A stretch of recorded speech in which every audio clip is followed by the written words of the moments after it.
Dios les bendiga, bienvenido al día número 7 de Biblia en un año.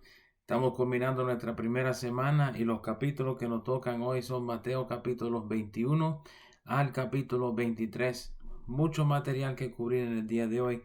Vamos entonces a lo que vinimos. Mateo capítulo 21 inicia los eventos de lo que nosotros conocemos hoy en día como Semana Santa, con la historia conocido como la entrada triunfal o el Domingo de Ramos, una semana antes de la resurrección, 5 días antes de la crucifixión. Noten bien el uso del Antiguo Testamento, aquí citando las palabras de Zacarías capítulo 9 y versículo 9, cual predijo la entrada triunfal. Hosana, el clamor del pueblo al ver a Jesús entrando a la ciudad, literalmente significa sálvanos. Están clamando a Jesús, sálvanos, hijo de David. Jesús es aquí también llamado el profeta de Nazaret de Galilea, en contraste como si fuera al carpintero o el hijo de María o el hijo de José. Es reconocido actualmente en este caso como el profeta que viene desde Galilea en Nazaret. Inmediatamente después de entrar a la ciudad, Jesús va al templo donde está echa fuera a los mercaderes y cambistas y volca las mesas. En el Evangelio de Juan vamos a ver que Juan menciona dos sucesos distintos de la purificación del templo en los cuales Jesús hace algo semejante. Este instante mencionado por Mateo sería el segundo mencionado en el Evangelio de Juan cerca del tiempo de la crucifixión en la semana en cual Jesús entró triunfante a la ciudad. Debemos reconocer que el negocio de vender sacrificios o animales para el sacrificio o para el holocausto y también de cambiar monedas. Recuerde que el templo era un lugar central para el pueblo judío, pero muchos judíos venían de distintas partes del mundo y utilizaban dinero de diferentes partes. El templo estableció el uso de lo que era conocido como el ciclo del templo. El ciclo del templo era una moneda que los que llegaban de otros distintos lugares podían comprar con monedas de sus respectivos lugares o respectivas naciones. No obstante, ese negocio de vender los animales y también de cambiar las monedas mundiales por la moneda del templo eran ambos negocios de los sumos sacerdotes Anás y Caifás, haciéndole bastante rico a ellos dos mientras el pueblo acostumbraba a un sistema erróneo dentro del templo. Ah, Aquí también de nuevo Mateo utiliza una pregunta sobre la proclamación de unos muchachos en el templo, cuales dicen Hosana al hijo de David, en referencia a Jesús. Y aquí hace Jesús referencia al Salmo capítulo 8 verso 2 para defenderse y el clamor que hacen estos muchachos hacia él. Saliendo del templo, Jesús maldice una higuera por su falta de fruto. Y aunque deberíamos notar aquí la enseñanza de Jesús sobre lo que es la fe, y le explica a sus discípulos que podrán hacer eso y mucho más de acuerdo a la fe, también debemos entender que la higuera en la Biblia es símbolo de Israel. Ahora recuerda el énfasis previo en los previos capítulos sobre los frutos. Dice, por sus frutos lo conoceréis. Entonces, esta es una señal que estamos viendo de algo que Mateo está preparando en su desarrollo de su evangelio, explicando una transición en las enseñanzas de Jesús y el enfoque de Jesús entre la nación de Israel y los gentiles. En los siguientes capítulos, Mateo desarrolla una transición de Israel a un alcance global del evangelio, incluyendo a todos los gentiles. Entonces, al regresar al templo, los principales sacerdotes y los ancianos, aquí probablemente los sumos sacerdotes Anás y Caifás, y también el Sanedrín, un concilio de 70 ancianos quienes interpretaban la ley en el templo, le preguntan a Jesús sobre su autoridad, por cuál autoridad estaba enseñando. En su sabiduría, Jesús se defiende con una pregunta cual no le podían contestar sin producir algún alboroto. le dijo, yo le contestaré su pregunta si ustedes me contestan la pregunta mía. Y le hace una pregunta sobre el bautismo de Juan. Ellos mismos dicen que no pueden contestar la pregunta porque saben que si contestan que el bautismo de Juan era de Dios, le iban a preguntar entonces por qué no creían en Jesús. Y si decían que no era de Dios, iban a alborotar el pueblo porque el pueblo estimaba a Juan como un profeta. El capítulo termina con dos parábolas, una sobre los dos hijos. En este caso debe interpretarse esta parábola como los judíos y los gentiles, y el otro sobre los labradores malvados. Ambas parábolas tratan de la irresponsabilidad de Israel en cumplir su función como la luz del mundo. Esto es un concepto que se ve a través de todo el Antiguo Testamento. Actualmente, cuando Dios llama a Abraham a establecer una nación, cual será una luz para las naciones. Israel fracasó en demostrar esa luz al mundo a través de su fe en el Señor, rechazando tanto a Dios como luego en este caso al Mesías. Por lo tanto, le es entregado a otros. Estas parábolas están demostrando que hay una transición entre el evangelio que le pertenecía exclusivamente a Israel hacia el entonces esparcido entre los gentiles. Actualmente no es el reino, porque si leemos el Antiguo Testamento podemos interpretar que Dios siempre ha obrado para la salvación de los gentiles también.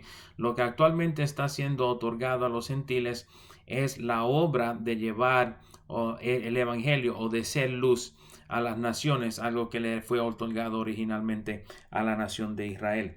En el capítulo 22 comienza con la parábola de la fiesta de las bodas. Al igual que las dos previas parábolas, esta parábola trata acerca de la transición de enfoque de Israel o de la casa de Israel a los gentiles. Noten bien que aunque la invitación fue para todos, aún demandaba cambio de vestido. En este caso, haciendo aparentemente referencia a la transformación obrado por el Nuevo Testamento. Algo que hemos estado mencionando a través de todo el Evangelio de Mateo es que Jesús presenta el propósito del Nuevo Testamento como la obra de renovación del hombre interior o transformación del hombre interior. Vemos aquí que la gracia, según explica Pablo más adelante en sus escritos también, no es una licencia para pecar. En este caso, el que entró a las bodas sin haberse primero preparado es tomado y echado fuera, donde dice otra vez, donde hay el lloro y el crujir de dientes. El próximo segmento trata acerca del tributo. Y encontramos aquí el decir a César lo de César, a Dios lo de Dios. Interesantemente, la inscripción sobre la moneda es lo que lo atribuía a César. Jesús pide la moneda y dice, ¿qué dice la inscripción? Le dijeron, dice César. Pues él dijo, entonces a César lo de César. Esa frase pudiera terminar ahí, simplemente puesto, pero no culmina ahí, sino que dice a César lo de César, a Dios lo de Dios. Entonces, trate mientras está leyendo esta porción, trate de averiguar entonces qué es lo que es de Dios, qué es lo que pertenece a Dios. Si la moneda tenía la inscripción que le pertenecía a César, ¿qué tiene la inscripción de Dios que le pertenece a Dios? Piensen eso mientras lee ese capítulo. También vemos en este capítulo una pregunta sobre la resurrección. Noten la descripción de Mateo en cuanto a esta pregunta. Son los saduceos quienes no creían en la resurrección quienes le hacen la pregunta. O sea que le están haciendo una pregunta sobre algo que ellos mismos no creen.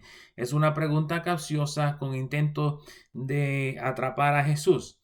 Al tiempo del Nuevo Testamento había dos grupos mayores de la religión, actualmente tres, pero los escribas son un poco más difícil de definir. Pero los saduceos no creían ni en la resurrección, ni en ángeles, ni en espíritus. Los fariseos sí creían en la resurrección y sí creían en los ángeles y en los espíritus. Esa es una distinción bien importante mientras seguimos leyendo el Nuevo Testamento. So, mantén esto en mente mientras sigue leyendo este capítulo. Jesús divulga unas verdades sobre la resurrección. Primeramente, entre ellos, el hecho de que no habrá casamiento, no se casarán ni se dará en casamiento, pero también menciona la existencia presente de quienes físicamente han muerto. Al final de ese segmento no dice la escritura, yo soy Dios de Abraham, de Isaac y de Jacob, y después dice que Dios no es Dios de muertos. Esto es clave al entendimiento de Mateo capítulo 17, que acabamos de leer en estos días en el monte de la transfiguración, donde aparecieron Moisés y Elías hablando con Jesús. Recuerde, Dios no es Dios de muertos, sino de vivos. Entonces nos está dando una mirada, si pudiéramos decirlo de esa manera, al más allá, y podemos entender que cuando alguien muere en el Señor, sigue en existencia fuera del cuerpo, pero que en algún día el cuerpo resucitará y será reunido otra vez con el alma y el espíritu que sale. El próximo segmento trata acerca del gran mandamiento. Fíjense bien cómo Jesús resuma la ley de Dios. Actualmente los 10 mandamientos, no la ley de Moisés. Con solo 2 mandamientos. Primeramente, ama a Dios, y segundo, ama a tu prójimo. Si miras Éxodo capítulo 20, versos 1 al 17, donde actualmente se encuentran los 10 mandamientos, vas a fijarte que los primeros 4 mandamientos se pueden resumir claramente en amar a Dios, porque esos 4 mandamientos tratan acerca de la relación entre el hombre y Dios. Los próximos 6 mandamientos pueden resumirse en el amor al prójimo, porque esos 6 mandamientos tratan explícitamente de la relación entre el hombre y otros hombres. Es la relación interpersonal. Entonces, los 2 mandamientos que menciona Jesús, ama a Dios y ama a tu prójimo, resumen actualmente toda la ley de Dios, que son los 10 mandamientos. El capítulo 23 es una introducción al ministerio profético de Jesús, donde más Jesús se asemeja a los profetas del Antiguo Testamento. Aquí estamos hablando de profetas como Isaías, Ezequiel y Jeremías, cuando la pronunciación de ayes era comúnmente la declaración por los profetas de Dios sobre el juicio venidero de Dios. Aquí Jesús menciona varios ayes. Noten bien qué cosas Jesús está juzgando en este instante y declarando los ayes sobre ellos. El capítulo termina con el lamento de Jesús sobre Jerusalén, señalando que el tiempo de los gentiles actualmente había comenzado, o sea que el proceso de transicionar de Israel ser la luz de Dios a las naciones, a los gentiles venir a ser la luz a las naciones, había comenzado, y lamentó el hecho de que Jerusalén no reconoció el tiempo de su visita. Así que Mateo capítulo 21, 22 y 23. Mañana estaremos cubriendo el discurso del Monte de los Olivos. No se lo pierda. Que vaya con Dios y tenga bendición en este día compartiendo su palabra. Dios les bendiga, Dios les guarde.